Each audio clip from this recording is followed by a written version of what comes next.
Today on the LA Food Podcast, I'm your host Lucas Servodio, absolutely incredulous that Disney let a clip of The Bear Season 3 slip from its annual shareholders meeting, but even more incredulous that I missed it. Thank God we're joined on the pod today by Father Sal, who I'm sure saw the clip and can tell us all about it. More importantly though, we've got a ton to cover today, including the announcement of the 2024 James Beard Award Finalists, a scathing Taste magazine expose on the grocery store known as Trader Joe's, and a long overdue minimum wage hike coming to California's fast food workers. In part 2, we recap a week-long food crawl Father Sal and I took while he was in town last week. We finally made it to modern Korean darlings Yangban in the Arts District. We revisited our old friend Diego Argoti at Poltergeist to see if that panang lamb neck was still hittin'. And most surprisingly for me, we had a whirlwind at Funke's Felix in Venice, my first time visiting the restaurant since 2019. There's also one meal that Father Sal stood me up for, and you best believe I'm gonna give him some SHIT for it, cause WTF. Without further ado, let's chow down.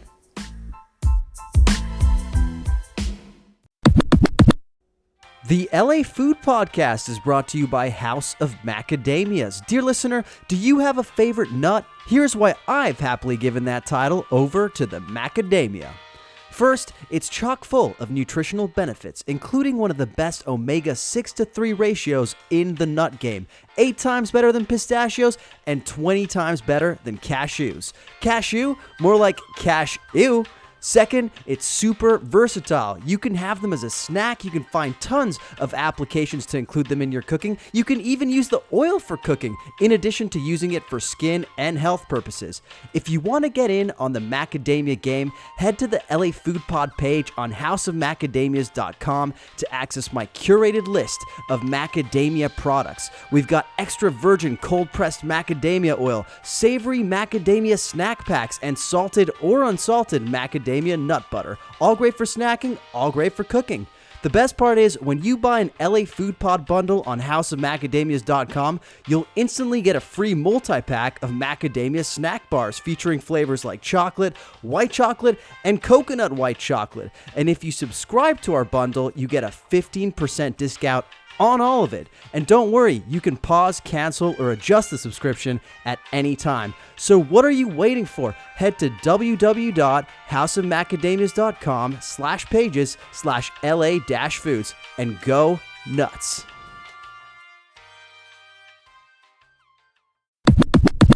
Welcoming back to the LA Food Podcast, a man who claims that in high school he was a dead ringer for Dev Patel. It's Father Sal. Father Sal, how you doing today, buddy? I'm doing great, man. No lies. No lies there, by the way. Skinny Sal and Dave Patel and Slumdog Millionaire, peas in a pod. You probably got a lot of dates off of that, given how popular Slumdog Millionaire was back when we were in high school. Oh, I did not. Don't worry. wasn't quite a sex symbol, Dave Patel back then, but hey, it worked. What's it like to be back in Seattle after a week in beautiful Los Angeles? It's all right. It's all right. Same old Seattle. It's getting warmer, getting sunnier. I do love me a Seattle spring and summer, so hopefully I'll be able to enjoy that. But a week in Silver Lake, yeah, that's good stuff. That'll do it to you. Well, look, I don't want to beat around the bush too much before we get into it, because I should let you know, dear listener, we're actually recording this on a Thursday night, and that means I have absolutely no time to edit this podcast before you guys expect it bright and bushy-tailed on Friday morning. So, Father Sal, I'm just warning you, no offensive shit on this podcast like you usually do, and I have to edit out. I'll try my best, but no promises. Fair enough. All we can do in this life is try our best. Well, speaking of trying our best, I would love for you to give our listeners an update on how our Top Chef, Fantasy Top Chef is going. It's off to a rockin' start, man. First of all, I think great season overall in the first 3 episodes. I think Kristen has killed it out the gate. And I think we have a lot of great personalities. Like, I was watching last night, and just a lot of, like, cool, fun, interesting people. The food hasn't quite reached the heights of, obviously, World All-Stars or maybe a Top Chef Portland quite yet, I'd say. It was a bit of a messy episode. last night in terms of actual food delivery, but the people are easy to root for, and I'm enjoying that a lot. Now, buddy, Wait. Let me yeah, interrupt you right there because I want to savor the next bit. But basically, uh, I agree with you. Kristen, absolutely killing it. I am so impressed, and I truly believe that it's the setting that matters, right? I just mm, think that what was the other show she did? Iron Chef? yep. That was just not the right tone or setting for her to shine.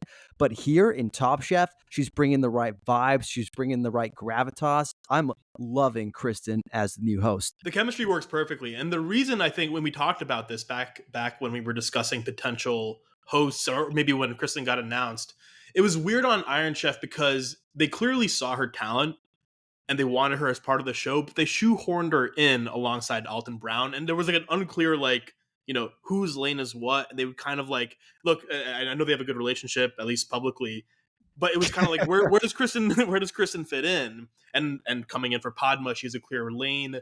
I actually recently rewatched much of Top Chef Seattle Mm. season 10 with my girlfriend Emily, and they just gave me also an additional like, dude, Kristen is like one of the greats. She's one of the greats on Top Chef, and she brings that knowledge and expertise in the competition, and is also, I mean, obviously different from Padma, but a really good energy, continuing to grow into it. By the way, if listeners are not aware, on Thursdays she has a show called The Dish with Kish, where it's Mm. like a 15-minute behind the scenes with Kristen specifically, her talking to a former Top Chef All-Star contestant like a Marcel or Amar and Stephanie Semar. I don't really know how to pronounce her name. And it's really great, and I think they did it to like provide that additional like bolstering her as like a Top Chef personality, and it's super super good. Behind the scenes of Top Chef, behind the scenes of how contestants think through dishes, right? They kind of go through the challenge of the week and are like, Amar's like, here's how I might approach it. Stephanie Izard was on it. She's like, here's how I might approach it. Super fun. And I think they're just doing a great job of highlighting her and letting her, again, it's 3 episodes in. You expect there to be like, this is like the learning curve portion, and she's already crushing it. And I'm really excited to see where it goes from here. I'm completely on board. I'm also actually on board with Wisconsin as a setting. I think Yep. they've really utilized it so far, and I think it's kind of a nice return to form in terms of just like getting chefs in one city and you as a viewer kind of getting to explore that city with them. I agree with you. The food has been absolutely shocking for the most part. I think there's been some good stuff for sure, but I just think that there's a really high percentage of duds, it seems, this season. I don't know. Maybe we have maybe short memories. I feel like they're early on in the seasons, it's always hit or miss, right? Like you kind of like see the wheat and the chaff get split out. In every season, there are like a bit more duds versus the people who really stand out. And again, maybe we are particularly separated from it because last season with World All Stars, everyone was so good right off the Mm. bat, where it was like, damn, like episode 1 and 2 already. There's amazing stuff. But if you go back to Houston, I think it'd be a similar dynamic where it's like, some stuff is like really not hitting, and you kind of have to go through a couple episodes. Some folks who are struggling get eliminated, and then the really top performers stand out more and more and more as the season goes on. By the way, Bill Addison of our Los Angeles Times was just on the Taste podcast. I Mm, hate to promote other podcasts on this platform, but they do exist. And he was on there, and he said that Houston is one of the cities he misses going to dine the most, yeah. which really floored me. When we watched Top Chef Houston, it kind of just stuck out as like there doesn't seem to be much differentiating this city from just like a random airport town.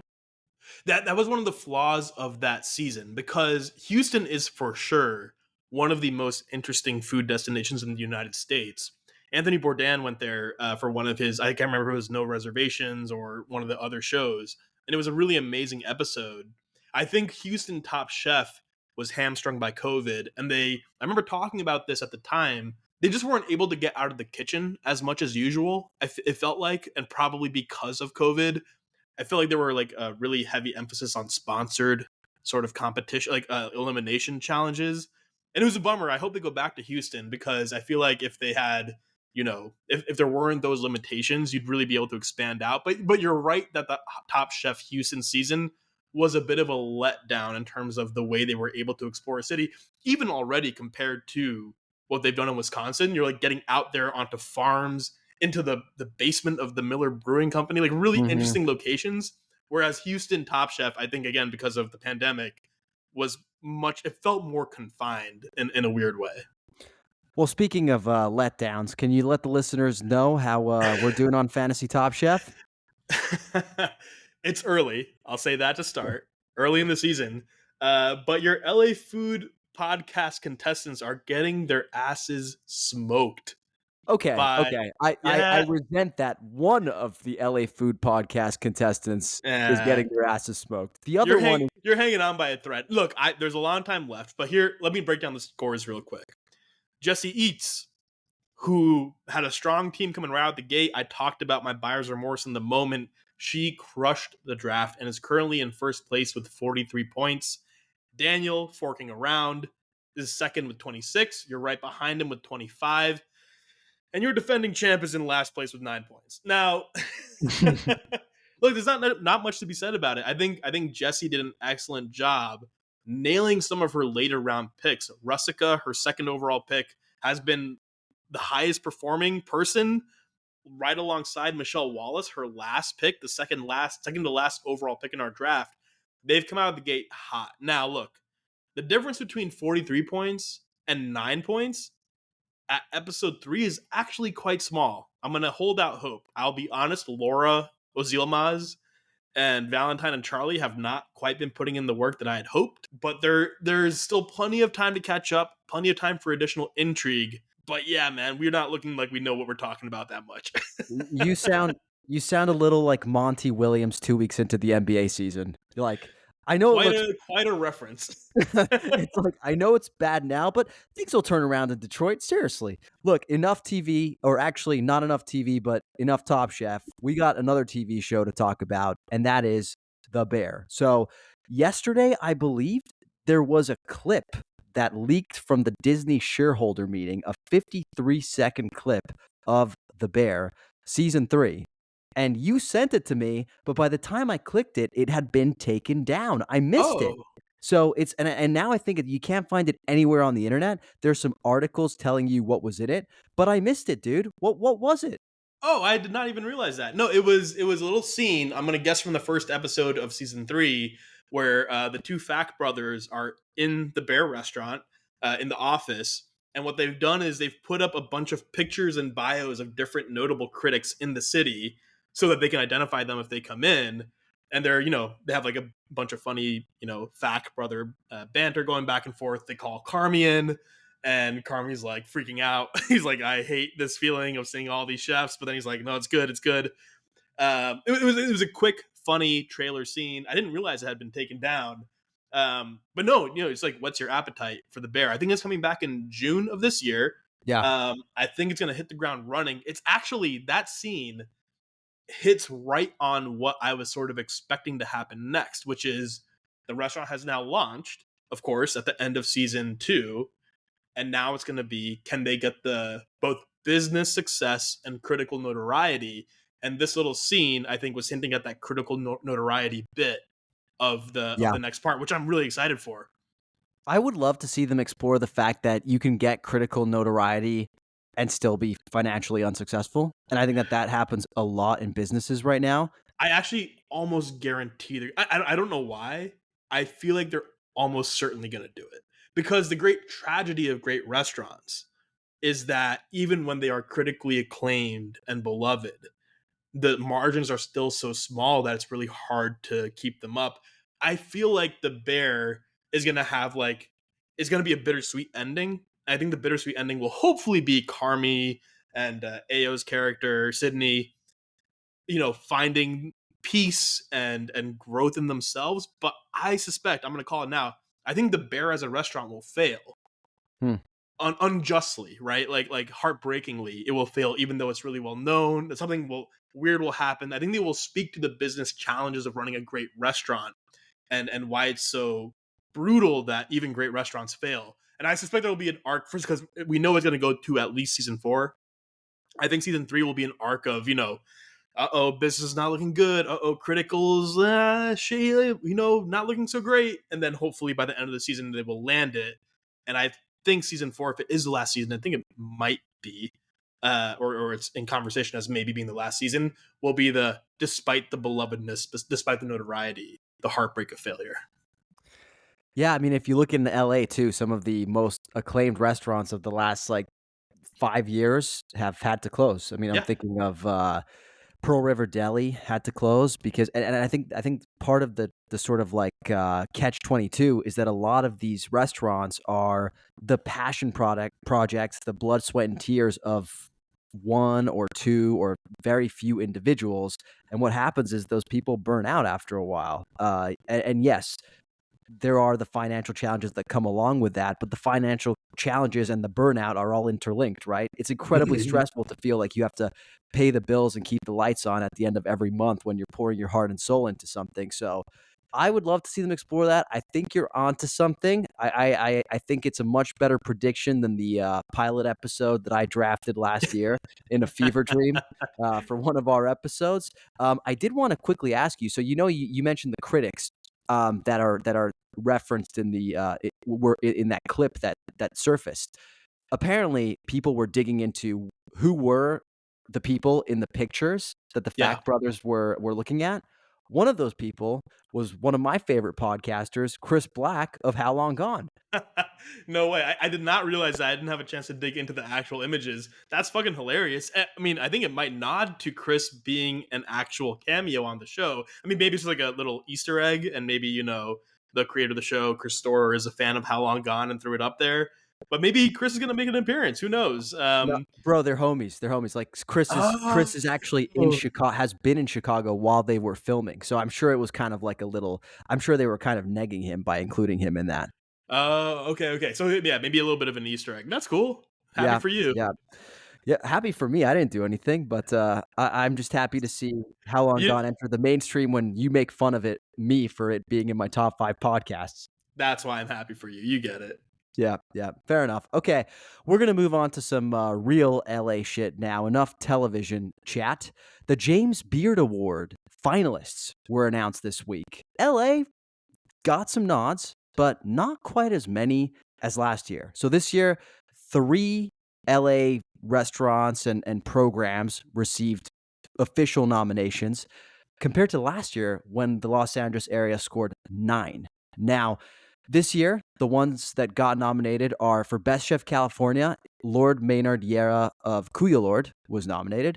Outstanding Wine and Other Beverages Program, Strong Water in Anaheim was nominated. And we know how some people feel about Orange County restaurants being sort of counted as Los Angeles area restaurants. But for the purposes of this discussion, we're going to count them. And then Gusto Bread was included for Outstanding Bakery. Let me start with the basic question, Saul. What do you think of the nominees? I don't think much because I've not tried any of their food or drinks. I'm excited to, but no, okay. Kuya Lord has come up now multiple times. I know you tried them. You tried them this year? I think you did as part of the Noodle Countdown, right? Yeah. So I'm excited to check them out. But otherwise, no thoughts, empty brain. But excited to see new restaurants being and restaurateurs being recognized. What do you think of this notion that LA has gone down from 9 to 3? Does everything in LA suck? No, it doesn't. Because I was thinking about this as we were looking at these awards. I really don't know the significance. Like this process by which James Beard picks things. I feel like it's a narrative award, right? It's kind of like vibe how much one place gets recognized versus another. This is all made up. It's all subjective. I think what determines how many finalists or how much recognition a certain place gets or what a certain restaurant gets is much more based on the energy around it than it actually speaking to the quality of the culinary environment in a place. What this reflects is, hey, we gave LA a ton of recognition last year. There's a ton of energy, and kind of like Jordan, like not winning 6 or 7 whatever consecutive MVPs, or LeBron not winning 10 consecutive MVPs. There's probably some, just simple media fatigue where it's like, we got LA last year, let's go elsewhere, right? Let's check the new ones that are great, but we don't have to go back over and over again. I'm going to suspect, I don't know this for a fact, but like that has more of a factor than food in LA not being good. So you're saying LA got too much love in recent years, and the No, media and the judges are like, let's pump the brakes? no, not even that. Because I think if you go back over the past couple of years, and I try to check, 3 to 5 to or like sort of nominations are typically standard. But I think what happened last year was there was a particular interest for whatever reason, right? I mean, who knows? Like the judges change, the interest of the judges change, the way this all works. Like these are humans, a group of humans, no less, which is like just messily trying to make decisions. And I think there was a particular spike for LA last year.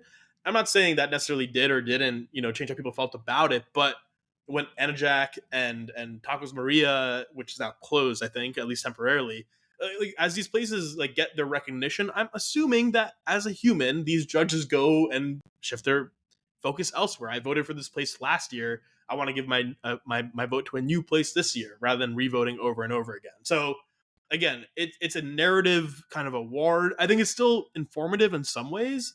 It's interesting, but I don't think it really speaks to any quality differences in the LA culinary environment. Yeah, I agree with you. And I actually think that what it comes down to is you have to look at the semifinalists. And when you look at who the semifinalists were from LA, I think that the awards took some big swings when it comes to LA this year. The restaurants that were selected were restaurants that in years gone by may have not seen James Beard Right, semifinalist awards. Like, for right. example, Evil Cooks, right? Evil Cooks is a taco truck, that's doing incredible things. But, in 2010, it would have not gotten a sniff at a James Yeah. Beard Award. And I just wonder if like the swings for the semifinalist list were so big that when it actually came to whittling it down for the finalists, perhaps, when it came to actually judging and scoring and things like that, those swings just didn't translate to actually making it onto the finalist things. It may be more of a process problem, is what I'm saying, than actually a reflection on the restaurants. Yeah, but which is fine, right? Because I do also think we should recognize, I think since 2020 or so, I perceive a shift in approach from James Beard, right? An attempt to recognize, at the very least at the semifinalist stage, a broader swath and broader range of restaurants, not all white tablecloth Italian, but yes, the food truck and the different ethnic cuisines, which is great. Like that's great and correct and should continue. But I think your point is like as the semifinalists get broader and broader swings, which is correct. It's almost like they're doing it in listables, right? In some Yeah. way, where the James Beard is going like, let's go and nominate semifinalists that people may have not have thought of that might not be getting recognized. Okay. The next part of our process to getting the nominees is a more rigorous thing. So the very best of that, quote unquote, however well that James Beard judges can figure this out, the very best of that will rise up, and then those rise up, and that's totally fine. Like, Mhm. and some years LA will have 9 nominees, some years they'll have 3. But what matters is, I think that the funnel of restaurants that get into the semifinalist stage at least gets broader and more interesting, and then we see what happens from there. Out of the ones that did get the nominations, I think Kuya Lord is absolutely fantastic and is Yeah. well deserving of this kind of accolade. I think it's a restaurant that is super ambitious. There's nothing exactly like it in Los Angeles. And I think it's got incredible staying power. Like, I think it's going to be there for as long as it wants to be there because I genuinely think it is such a uniquely executed concept by a very talented chef that I think it's extremely deserving. I haven't checked out Gusto Bread or Strong Water Anaheim, but next time you're in town for a crawl, we know what we're hitting up. Look, there's an article that came out this week, okay, and it's about a subject that I know is near and dear to your heart. It's about Trader Joe's, and the article Mm. is entitled "We Need to Talk About Trader Joe's," and I genuinely do think you and I need to talk about Trader Joe's. Basically, what this article is about, Adam Reiner of Taste put it out, and it's an article that basically looks into Trader Joe's practice of allegedly screwing over small and oftentimes ethnic brands as they build their in-house products. Essentially, Trader Joe's finds a product it likes, like Chili Crisp, like Fly by Jing Chili Crisp. It sets up meetings with that purveyor and is like, "Yo, we'd be interested in bringing you in house. Mhm. Let's talk about your recipe and your process and stuff." And once Trader Joe's gets all of the information and figures out how they can make it cheaper, they tend to do that. That is Yep. what these small brands are alleging. Father Sal, what do you think about that? That seems not cool. You know what this reminds me of? This is like I just pulled the Football Weekly when like Max Rushton asks Barry Glendenning, like, well, Barry, Lionel Messi is good, isn't he? Sure is.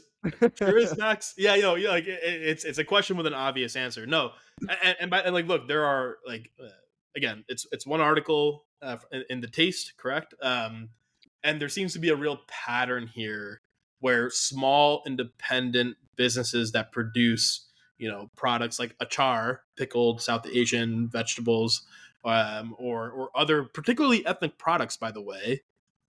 Trader Joe's reaches out, dangles the possibility that they might get put onto Trader Joe's shelves, goes along the process, gets some samples, and then suspiciously, drops off the map, does not finish the deal with the actual independent small provider, and then remakes the product in a cheap and kind of cheaply branded, similarly branded way, and puts it on their shelves under Trader Jose or whatever. Right? That Yeah. seems to be the arc that's happening. So, okay, we see this type of shit all the time in fashion. Like Zara does it with smaller, fashion labels. H&M does it, and I feel like it's just widely accepted in the fashion world. Why does it seem to hit different when we're talking about food? Well, I think so. I'm not a fashion aficionado or anything, but I You would don't say. assume. I would assume it's straightforwardly that, and again, if a major fast fashion brand steals designs, essentially does a similar thing where they copy designs from an independent designer, that's shitty and bad and shouldn't happen. However, I think there's like a cultural appropriation-y aspect to the Trader Joe's thing, right? Where some independent designer makes a shirt and Zara copies the shirt. That's shitty. That's bad. But a small batch, ethnic food producer that does not exist on Trader Joe's shelves and is breaking into the mainstream in its own way, and then Trader Joe's steals it and undercuts them. I think it is the quote unquote cultural component of it that makes it feel different. I mean, maybe it could just simply not be different, right? Maybe the piece has not been written, or we have not paid attention to the pieces in the fashion world. It could be that simple. But the vibe and the moral sort of grossness of it in the Trader Joe's case, I think, is because of that reason. Where they are, that one of my favorite quotes from the article is from Preeti Mystery, who wrote the Juhu Beach Club cookbook, saying it's called Trader Joe's. It's like a white guy named Joe who travels the world and brings these delicious foods back to your neighborhood. Literally, there's like a weird grossness to the idea that some whitewashing, cost undercutting person who has the power to raise these independent brands up and put them in the mainstream instead chooses to mimic them and undercut the prices at a cheaper and shittier recipe. That seems grosser, I think, than a new cut of t-shirt that Zara then steals. What about the fact that you just brought up that the whole thing that they have been able to do is keep their prices insanely low, right? I think there was something in the article about how last year they upped their banana prices from 19 cents to 23 cents, and it was their first price hike in 20 years. And we have seen inflation. We've talked about it, how it's been hitting restaurants, how it's been hitting consumers. And for a lot of people, Trader Joe's is still one of the, especially for a lot of middle class families, right? I feel Yeah. like it is still one of the most attractive options to go shop at. How do you navigate that, right? Like, you want to do the right thing as a consumer and not support a brand with shitty business practices, but it is the cheapest option. Yeah, no, I mean, I don't know. I don't know if you can blame it. I mean, look, it kind of under the system in which we are in, it kind of is what it is in a bad way. I don't know what to say to that. I just went to Whole Foods grocery shopping. Not cheap. Not cheap. I Mhm. went because it's like a block away. It's the closest thing. If I'd gone to Trader Joe's and bought the same shit, it probably would have been like half the cost. I can't argue that, right? There's no way to put this on the consumer and say shame on you for going to get the cheapest produce at the grocery store in your neighborhood.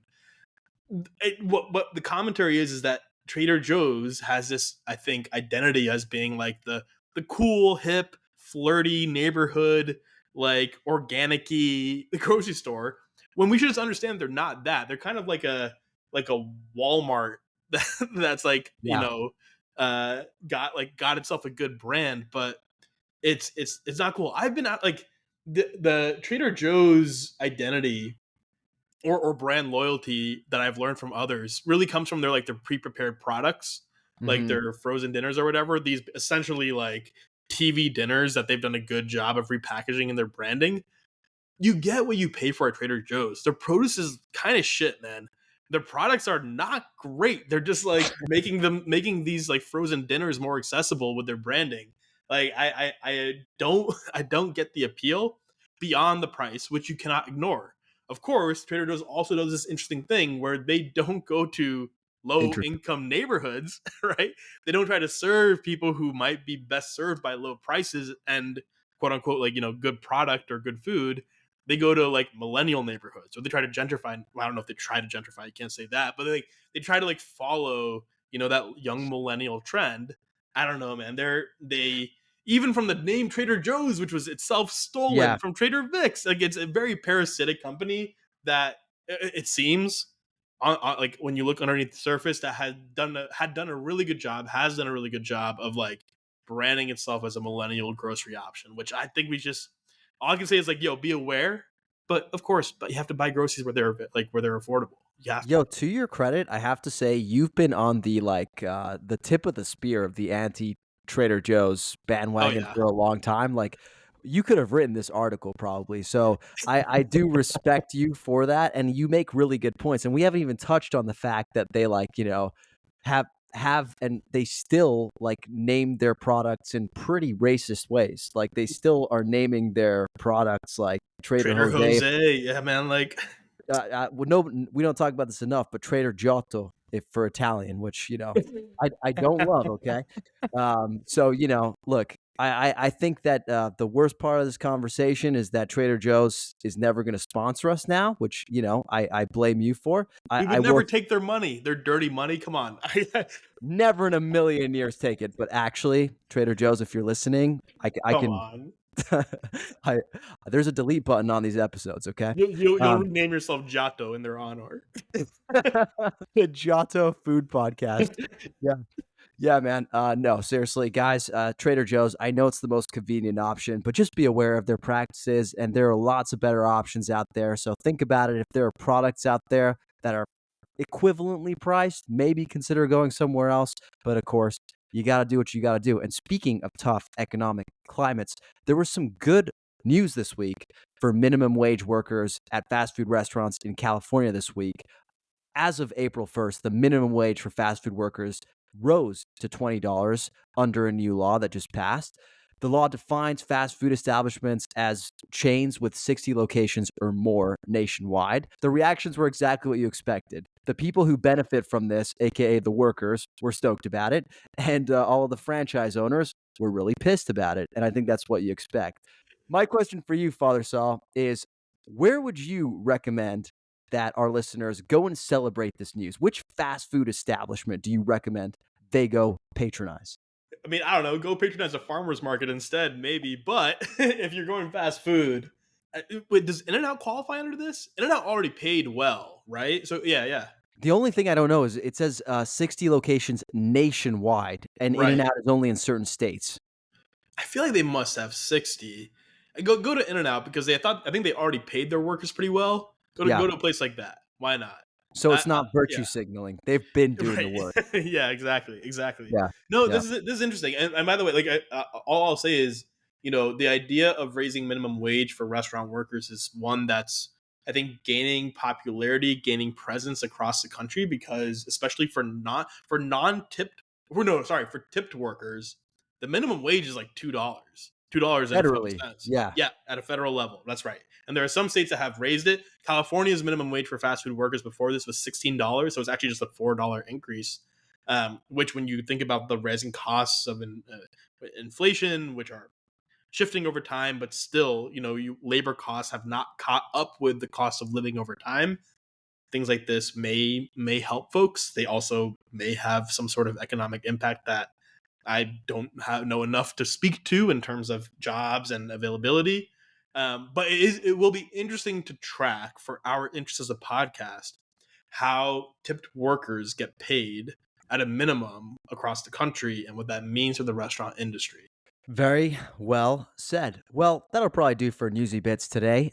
We are going to talk about all of the amazing food we ate last week while Father Saul was in town. But before we do that, I just wanted to quickly express condolences, basically, to the friends, family, and loved ones of the 7 World Central Kitchen team members who tragically lost their lives in Gaza. I'm sure you've read about this, and if you haven't, Stephanie Brajo in the LA Times has a great article to learn more about the situation, as well as WCK's work in general. If you're unaware, what WCK does is the organization started by Jose Andres, and they administer free meals, water, and other resources in crisis zones around the world in the wake of war and natural disasters.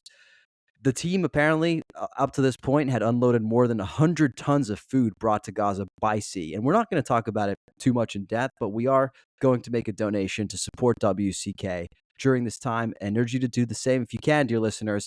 Speaking of making money, we'll be right back after the break. Dear listener, my wife recently decided to start eating meat after more than 15 years of being a vegetarian, and being the conscientious consumer that I am, I've been looking for ways to make our household's meat consumption as high quality and sustainable as possible. That's why I'm absolutely thrilled to have found First Light Farms, a small collective of passionate family farmers in New Zealand who are quietly changing the world. Not only are they producing the most tender, rich, and succulent Wagyu beef money can buy, but you can rest assured that First Light's cattle were raised as nature intended, living it up on lush pasture, eating a 100% grass diet with absolutely no grains, no animal byproducts, and no feedlots. The result is the best tasting meat in the game, full of natural marbling and packed with omega-3 fats. If you've ever enjoyed a meal at Ma2 in Beverly Hills, then you know exactly what I'm talking about. Ma2 famously sources all of its meat directly from First Light, and the good news is that you too can have First Light Farms meats delivered straight to your door. All you have to do is visit www.firstlight.farm, where you can buy their meats and also sign up for their members-only steak club. Members of the steak club enjoy tons of benefits, including monthly shipments of steaks, access to the highest marble score meats, and, this is my favorite part, access to First Light's full library of proprietary recipes and techniques. Also, you can cook the perfect steak within the comfort of your own home. Buying good steak isn't easy, and it isn't cheap. First Light delivers the highest quality at an incredible deal, and now that I've seen the light, I'm never going back. Visit www.firstlight.farm to learn more and use the code LAFood10 for a 10% discount on your first order. So, as I referenced, Father Saul graced us with his presence in Los Angeles last week, and we did some eating, I think it's fair to say. Father Saul, first of all, what were your impressions of our fair city this time around? Always good, man. It's not to speak down on Seattle. Seattle, which by the way has more James Beard nominees than LA this year. By the way, we got 4 to your 3. Not to say the food scene isn't popping out here, but LA is just different, man. Well, so you set up most of the meals we went to. Actually, you set up half of them, one of which you did not show up to, which we will get to. But the first one that we went to together was in the Arts District at Yangban, which was my first time going and your first time going as well. Let me ask you, why did you want to go here?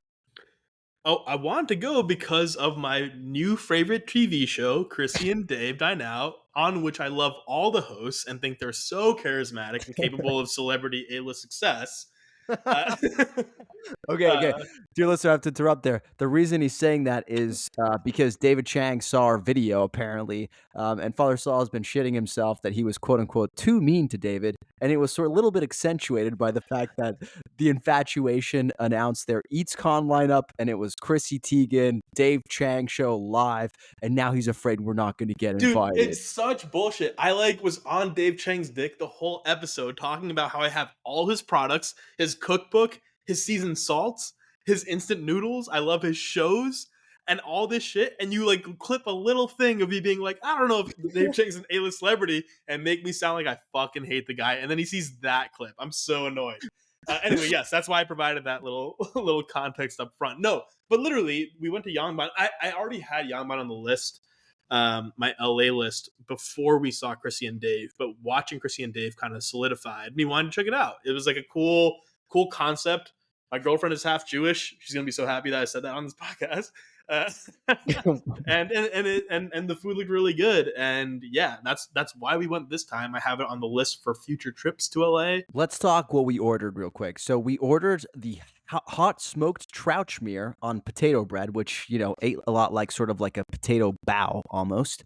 There was a blue crab tostada with gochujang and perilla leaf.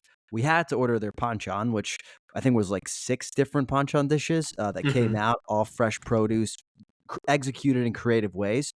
We got their take on a Caesar salad, which contained little jams, gochujang, butter toasted crumbs, and a few other goodies. Of course, we had to order their wings, their famous wings, which were served with black rice and pickles. And then we ordered these like dumpling things called sujabi, which came in a white kimchi beurre blanc, poached ocean trout. There was a little trout roe on there, a little dill. What was your favorite dish that we had? It's between the wings, which were amazing, and the trout roe dish that was at the very beginning. Because, and by the way, I think the trout roe on the You mean the smoked trout, smoked trout schmear. schmear on the potato bread, that I think was, I'll call that my favorite, just because that to me was the essence of the concept, which is Jewish Korean food sort of fusion, like a Jewish deli with Korean overtones. Because that bite was like a bagel and lox, but like flipped and made like excellent in a single bite. It was special. We also had, by the way, you missed a couple dishes. Excellent desserts, right? Did we not? Yeah, I don't really. count desserts usually. All right. Speak for yourself. The desserts, which I don't remember off the top of my head, were really good. We unfortunately ordered a black cod that never showed up. Is what it is, happens. But the trout schmear and the wings really stood out to me in particular. The banchan was great. What I would expect, you know, from a great Korean restaurant experience. But those 2 dishes were special. I think that, you know, you mentioned that the cod didn't show up to our table. That said, though, I thought the service was fantastic. Yeah, They really were good at like talking through dishes, letting you know what they're gonna explain. I'm not sure their descriptions always lived up to some of the dishes when they hit our table, but we'll get to that in a minute. My favorite dish of the night, personally, was actually that little weird dumpling dish, the sujabi. I liked it a lot too. I personally did like it a lot. It was completely new to me. It was just very good. It was my favorite for just the fact that I think the trout schmear kind of encapsulated the concept at its best. But the sujabi was great and a cool new thing to be introduced to.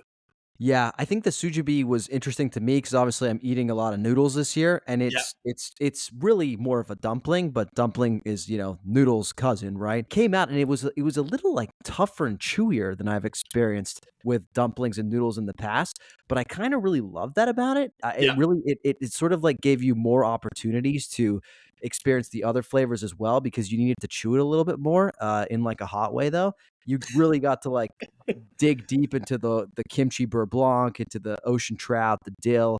I thought it was a special dish. I have half a mind to reach out to them to be like, yo, can you show me how you cook this? I'll put it on the noodle countdown. Does sujabi count as a noodle? Dude, sujabi should absolutely be on the noodle countdown. I mean, I don't know. We should probably do more research before we say that. For me, all are welcome, and that was legitimately really good dish and new dish. And I think Yangban changes its menu pretty regularly, right? They update the different items. I am personally really excited to go back. Almost certainly, when I bring my sister Isa to LA in August, we will be revisiting. And if not that, me and Emily, with her brother Ben and his wife Valentina, will probably check it out, hopefully together one day, because we were really talking it up to them when we saw them the next night. It's also like a fun spot for like a double date situation because it's got like these moody booths, good drinks, like good beer. Like it's a nice spot to like go out with your friends. So I was Really good impressed vibe. impressed by the sort of overall experience. With that being said, gun to the head, what was your least favorite dish? I mean, I didn't dislike anything. The blue crab tostada maybe didn't live up to my expectations quite, but I still liked it. It was still very good. I Mhm. I don't, I don't think I had a least favorite. I mean, the banchan. If I remember, I could probably pick out a banchan dish that I was like, not my favorite. But no. I mean, I didn't have like a least favorite. My least favorite thing about the experience was actually that when I watched the Chrissy and Dave episode, Chrissy, Dave, Reed Scott were hanging out in a particular part of Yangban that we couldn't figure out where it was. I was like, Yeah. there was like it was like a very specific vibe that they were at in the TV show, and we were in a very different, similarly very cool vibe.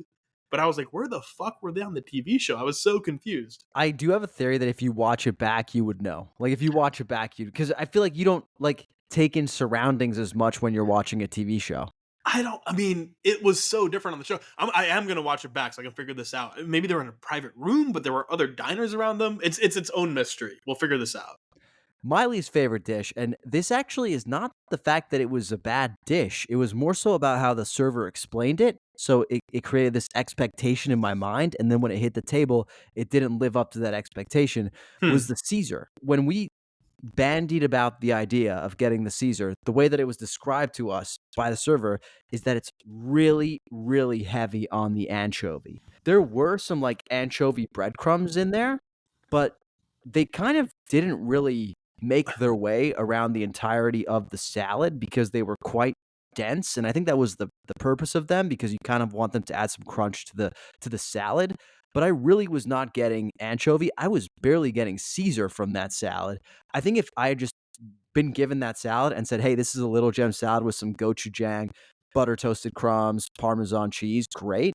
But the fact that it was sold to me as a Caesar with a heavy anchovy, I love my chovies, okay? And the fact that I didn't get as many of them as I wanted, that made it my least favorite dish. Interesting.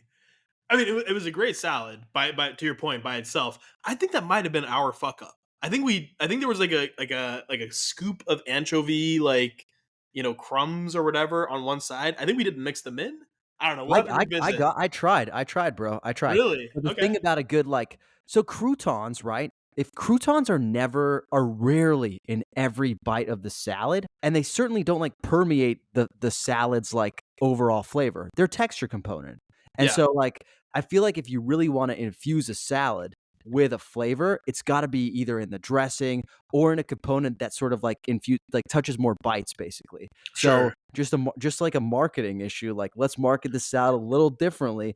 Also, we have a ton of great Caesars in this city. Like, we'll talk about it in a second, but one of the sort of like Caesars blowing up our feeds right now is the Thai Caesar salad at Poltergeist. And when you Mm, take a bite of that, it's mm. giving Thai, it's giving Caesar. So I was expecting that kind of experience, but with a Korean undertone. And I just didn't get Yeah.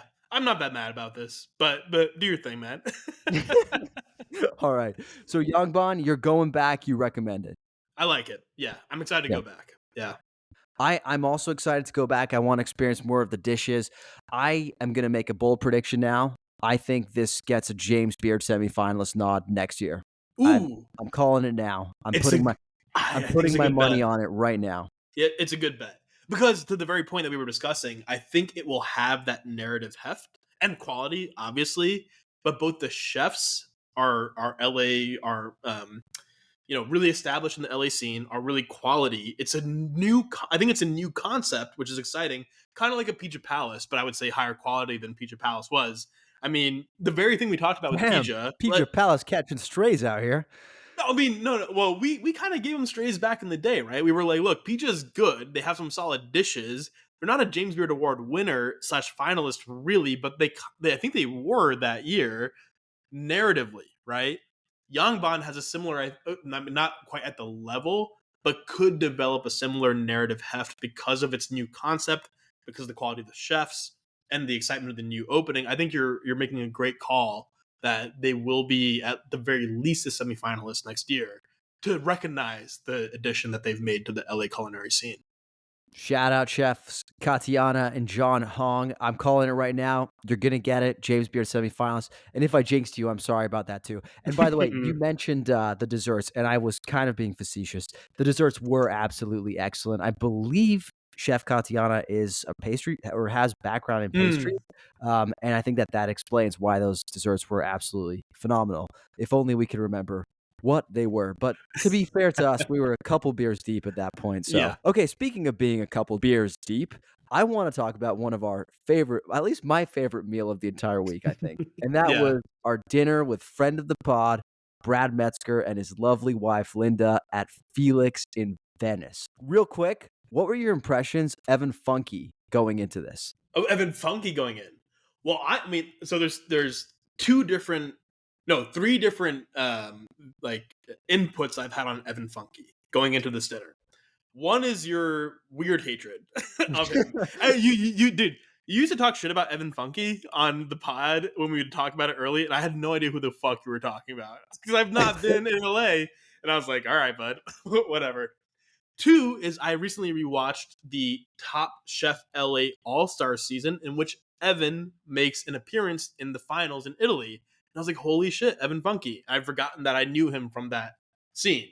That's the first time and only time I think I've seen him on camera talking.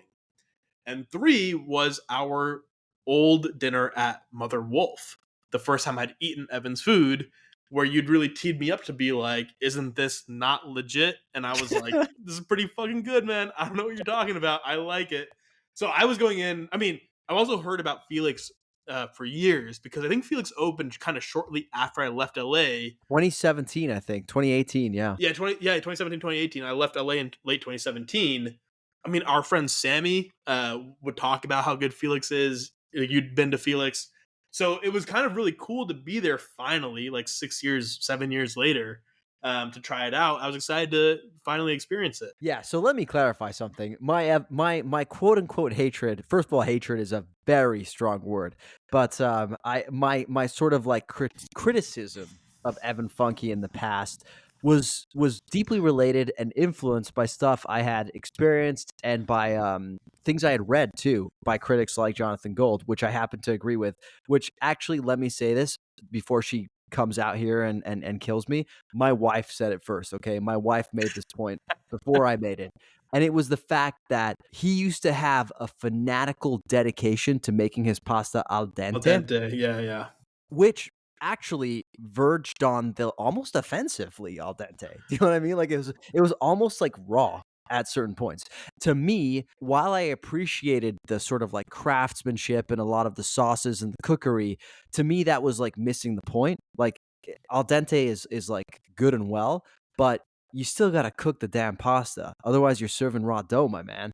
And like Jonathan Gold articulated well in his review of Felix, and I am deeply impressionable and took that on board for a very long time.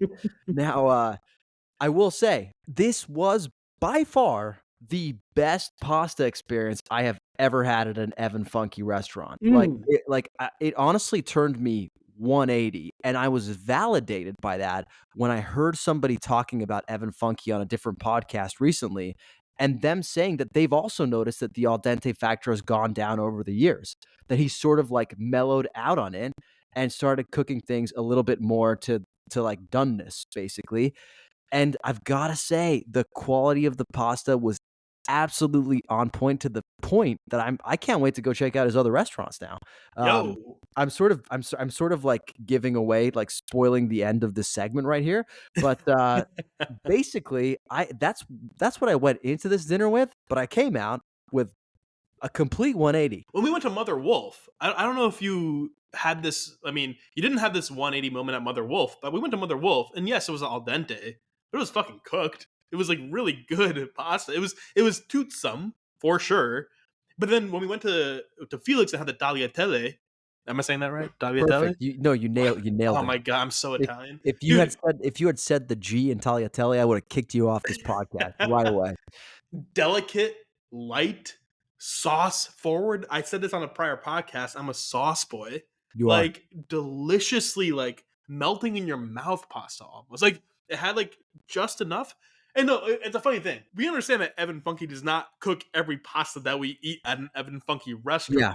I Yeah. wonder if there has been a direction from Evan or a direction from his, chefs at these restaurants to go a little bit different. I don't know. But the pastas that I've had from him have been consistently excellent in terms of their execution. Like really special, good stuff. So that was great. The pizza, Pizza. Okay, wait. You bring up the other dishes we ordered. Let me quickly give a rundown of the dishes we ordered, okay? We got the sfincione bread. That's like the famous Mhm. focaccia that comes out at the start. I mean, we don't even need to talk about that one. One of the best bread courses in LA. Cavolo salad. I think that's the sandwich, the salad we ordered. It had Napa cabbage, Sicilian hazelnuts, Asian pear, lemon, and pecorino romano. The gamberi, the blue prawns, in a Mhm. very delicate but savory green sauce. We got a pizza. I ordered Brad knows I'm a pizza guy, so he let me order the pizza. So I picked the amalfitana, which has mozzarella di bufala, Meyer lemons, red onion, and pecorino romano. And it's like a Neapolitan style pie. We got 4 pastas. We got the tagliatelle with bolognese ragu that Saul just referenced. We got the gnudi. They're like ricotta gnocchi almost with heirloom spinach, ricotta, parmigiano, and burra salvia, butter and sage. We got their lemon linguine, which were linguine in a very delicate lemon and pecorino romano sauce. And we got their orecchiette with sausage, greens, chilies, and cheese. Okay, we've heard what your favorite dish was, the tagliatelle. Yep. Sounds like you have a least favorite dish? I think that this had more to do with the toppings and your own uh, poor choice. Pizza with a lemon. I was like, I was forcing it down. But I will say, Whoa. yeah, like I both didn't like the toppings, but I didn't also like the structure of the pizza that much. And pizza is what I thought based on conversations that you and again Sammy have had on our little group chat. I thought pizza was kind of I mean, I know pasta is Evan's thing, but I thought pizza was kind of like a highlight at Felix. Didn't love it. I think that's not Felix's fault. I think that might be more the fault of the ordering and the toppings and my own personal dedication to simple pizzas, And but sauce. and sauce. Yeah. It was like, all right, I'm eating this. It's happening, and that and that was it for that. But a great meal overall. I will say, I don't know if Brad knows this, but we were coming in a little hot. You had me coming in a little hot on this particular meal, and I have like some blurriness around some of the courses. I think we had a couple drinks beforehand. We were catching up, and you know what? We had a couple more drinks. I think everybody was lively at that dinner. Bro, at the end, I had 4 drinks in an hour walking into that dinner because you got us a shot and a beer as we were walking out the door. I was like, holy shit, I can't even see straight. And then I walk in, and Brad's got his wife there. I didn't know she was going to be there, a lovely woman. And I was like, I have to get it together. Sorry, Brad. I hope you had a good time with us. But yeah, it was a little I, hazy I there for a second. you know what? I think you held it together better than you think. Yeah. So I had some work to do before this dinner. So, and I was particularly stressed. So, I made Saul take a shot with me. We got into the dinner. We had a couple drinks, but I don't think that affected our No, it was a performance. great time. I think No, we no, were it was a still great lovely time. conversationalists. No, I think we pulled it off. I think we were dignified guests, and they were great guests as well. We had a good time with them, learned a ton, great conversation, and really appreciated it. That was my favorite dinner of the Yeah, week, and it was the highlight. It was really much cool. of that has to do with Brad and Linda, not your Yeah, sorry ass. So yeah. yeah. Let me tell you real quick. My favorite dish was actually the linguine al limone, the lemon linguine. I Interesting. I You adored and them. lemon, man. You and lemon. I think so. 2 things. One, this was a shit ton of food, right? Overall, and the linguine al limone was, I think, provided by the restaurant. It was like a whatever gift to the table. And after the lemon pizza, I was like, don't need more lemon here. I wasn't mad at it. It was good linguine, good pasta. But that I remember specifically at the point being like, fuck, this is a lot of food. This is a lot of food. What's the level of lemon in Pakistani cuisine? I think pretty low, man. I mean, wait, let me think about that. I think it exists, but it's not the forward flavor. I can't think of a single dish in which it's the forward flavor in Dude, Pakistani cuisine. in Italy, we go hard with lemons, okay? I know you do. I know you do. Hey, maybe our next guest on this podcast can speak to that a little bit. Well, it's in a few weeks. So yeah. Well, one of our future guests. Yeah, and it's not a lemon expert, believe it or not. Okay, thanks for the cryptic aside, Father Sal. Okay, well, look, I think our overall impression was this was our favorite meal of the week in a lot of ways.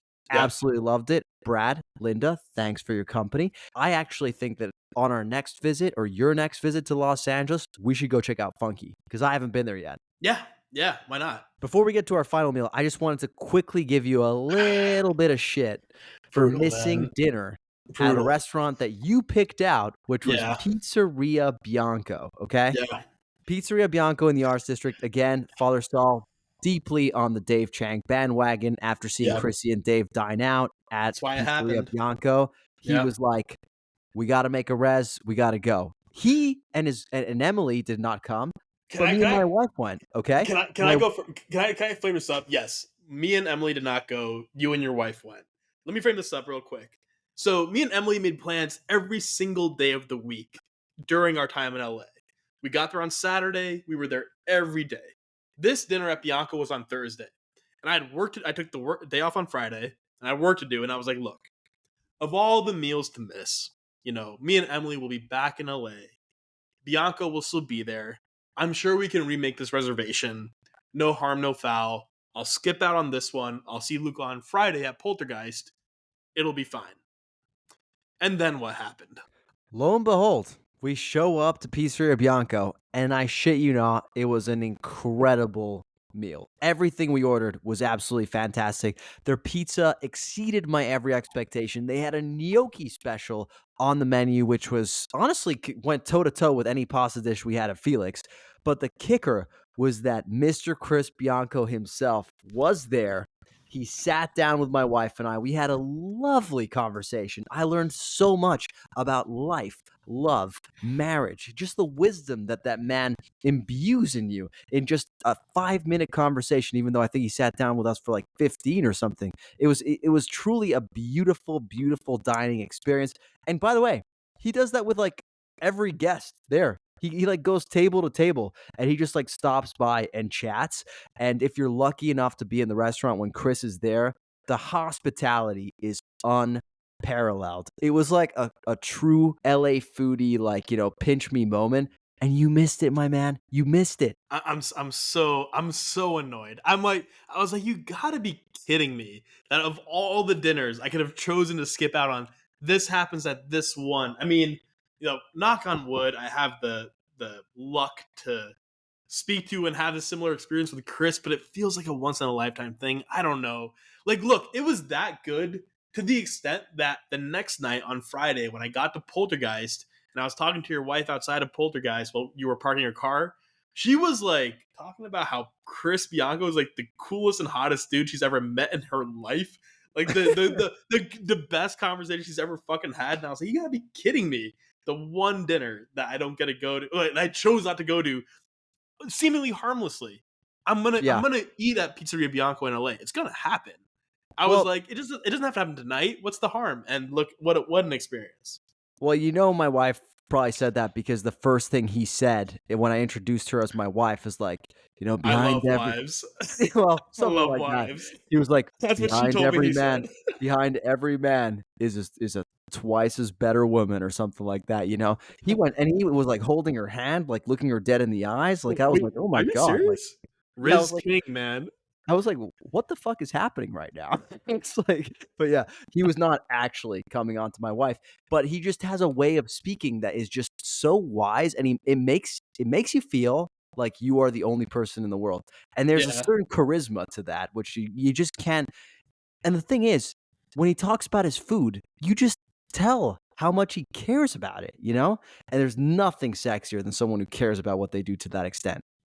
Maybe I'm happy I didn't come, because if Chris Bianco held Emily's hand in front of me and started like speaking into her eyes and like talking about how dope girls are and how lame the men are, I might have fought him. We might have had like a little. Come on, I can't have some dudes raising up my girl in front of me like that. Jesus Christ, When what a it's Chris, king! when it's Chris Bianco, you just let it happen, my man.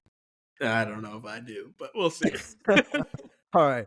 Look, speaking of charming men, okay, we need to talk Mm, about our final meal that we had in Los Angeles. We couldn't have Father Saul leave without taking him back to Poltergeist. This was visit 3, I believe. yeah. We went with a couple of good friends. Shout out Jamie, shout out Jace. And we've talked about it at length, okay? So I don't know that we need to revisit too much of the food on this podcast. But what was your impression after visit number 3 to Poltergeist? Just same old, man. Just same old. Like, just like, come on. I mean, I'd never had the Thai Caesar salad, so fucking so good. So happy to try that. Had the special, which I enjoyed. I missed the masa fried dorado. I like that's a really good dish. But no, it's like it's the perfect. It's funny because the first time I went to Poltergeist, it was like, relatively new concept. It was in the course of this big food crawl across LA that you and I were doing. So it felt like a really, unique thing. But I think today, Poltergeist, similar to Starry Night back in the day, is just like an excellent, unique neighborhood restaurant that's an institution. It's growing into an institution in LA, right? It has a home. It's going to continue. Diego's going to try new shit. Like the young chefs and cooks he has are going to continue putting out great food. And going back the third time with Jace and Jamie in particular was like, I could picture myself being at Poltergeist every week. You know what I'm saying? Hey, every Friday the friends come together, we go to Poltergeist, right? Yeah. The food is so great, and I mean, it's the unique privilege that you get to be in LA and eat that food. But the vibe went from holy shit, almost like a Bestia like experience the first time we went, where it was like, whoa, what a moment. The food still stays that good, but because of the location and I think the setting, it's like, no, but this is the neighborhood spot. This is a spot we get to go to. That's what I was going to ask you. Like, because I remember the first time we went, it was such an experience, right? Like, it was so like, oh, we're having a green curry bucatino right now. We're having like prawns next to like a horchata flan type thing. Like, it felt like experimental, but like hot at the same time. And I was going to ask you, can you see yourself eating this kind of food, more regularly, as opposed to just as a special experience? No, of course. Like, and again, I think setting and context has a huge thing to do with it. Like, if Diego was in that part of the arts district where Damien and Bestia and Yangban are, right, those two like parallel streets, it would feel just like it would belong there just as much as those restaurants, right?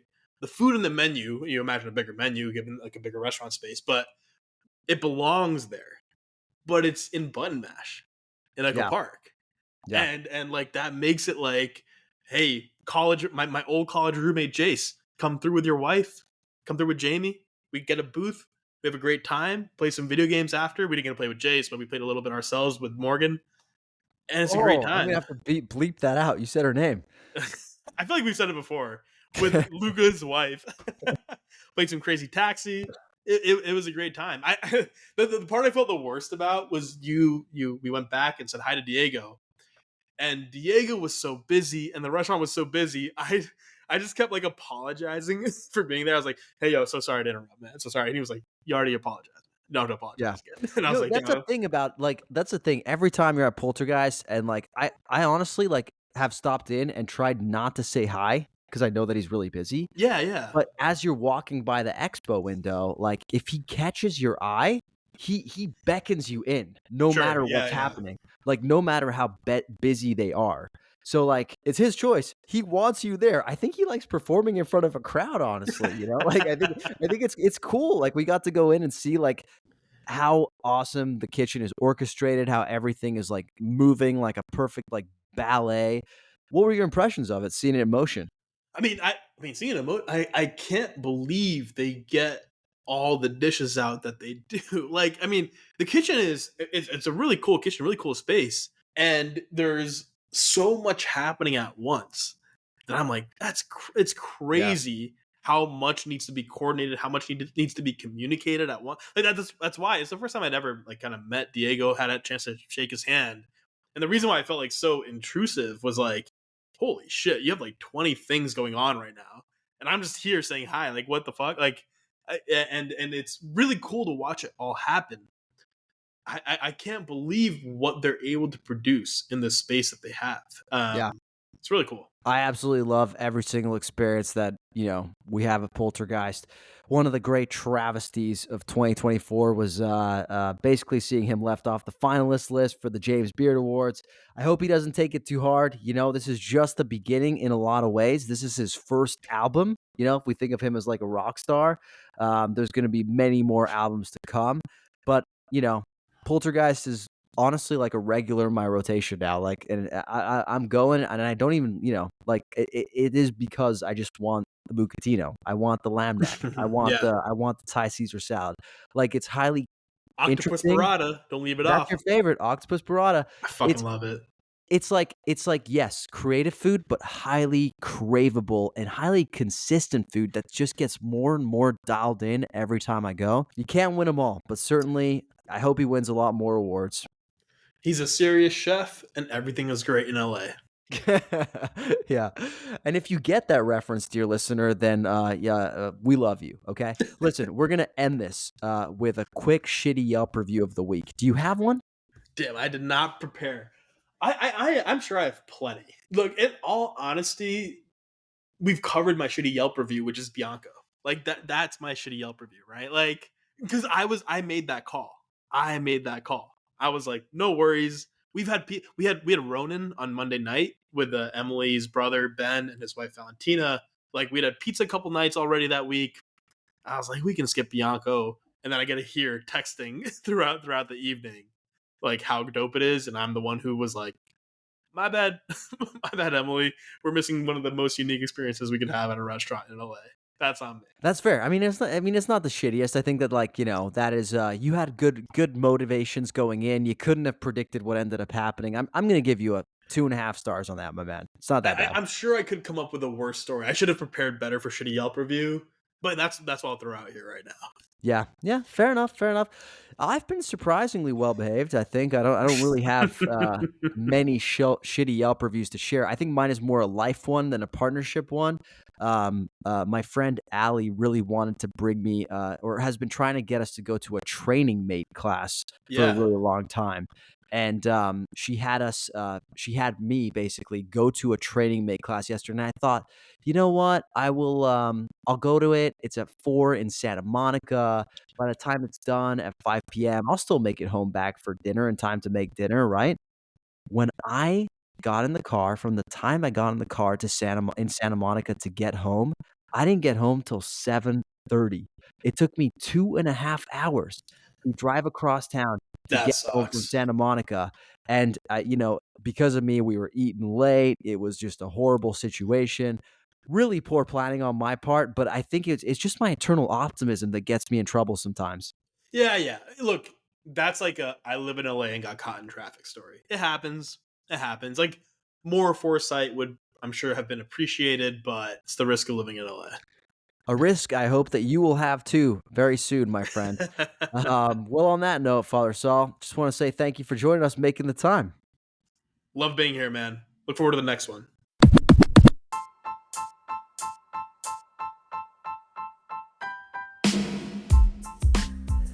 Thanks for listening to another episode of the LA Food Podcast. Thanks as always to Father Sal for finding time in his busy schedule to join us. It's super appreciated. If you like what you heard today, dear listener, please go to wherever you listen to podcasts, leave us a rating, review, subscribe. Seriously, it's super appreciated. It helps get our podcast in front of more eyes and ear lobes or whatever. We'll be back next week with another epic episode, and let me tell you, there's a very special guest coming on. I'll just say he's one of the foremost pizza chefs in the city, if not the country, and I cannot wait. It's in honor of Pizza City Fest coming to LA Live at the end of the month, which is one of the foremost festivals in all of the land. I highly recommend copping tickets to that. Of course, if you're looking for me in the meantime, you can find me on Instagram, TikTok, Threads, YouTube at the LA Countdown. That's TheLaCounTDOWN. You can also find me on Instagram at LA Food Pod. That's LAFOODPOD.